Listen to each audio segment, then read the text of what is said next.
Presentati questa mattina dai tecnici del Consorzio di Bonifica Veneto Orientale gli importanti e articolati interventi di efficientamento irriguo nei bacini di Sant'Osvaldo, Lisone e Brianne, fondamentali per far fronte alle sfide dei cambiamenti climatici nei territori del comprensorio. Efficientare vuol dire evitare sprechi, vuol dire canalizzare l'acqua dentro delle tubazioni per evitare l'evapotraspirazione e naturalmente anche eventuali perdite e poterla distribuire nei punti di utilizzo in maniera efficiente e veloce. 6 in totale i lotti funzionali di intervento, resi possibili grazie a un finanziamento di 13,1 milioni di euro stanziati dal Ministero dell'Agricoltura tramite il Piano Nazionale Sviluppo Rurale, interventi che hanno visto nel Portogruarese la creazione di una dorsale irrigua di distribuzione e condivisione della risorsa idrica, mentre nel San Donatese opere per la riduzione delle perdite e l'ottimizzazione delle reti irrigue, mediante passaggio da alveo disperdente a rete in condotta. L'opera che abbiamo fatto appunto è un'opera intubata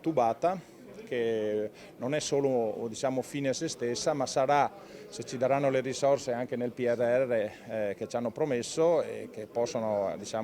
arrivare anche nel breve periodo, di creare una dorsale Livenza-Tagliamento in modo da creare appunto questo sistema di dorsale che dà la possibilità di spostare l'acqua a est o a ovest dove ce n'è di bisogno, evitando tutti gli sprechi. Nel dettaglio sono stati posati 29 km di condotte e risezionati 7,5 km di canali, ma soprattutto sono state realizzate opere ad alta ingegneria, come ad esempio per sottopassare il fiume Loncon con 2 sifoni dal diametro di 1600 mm,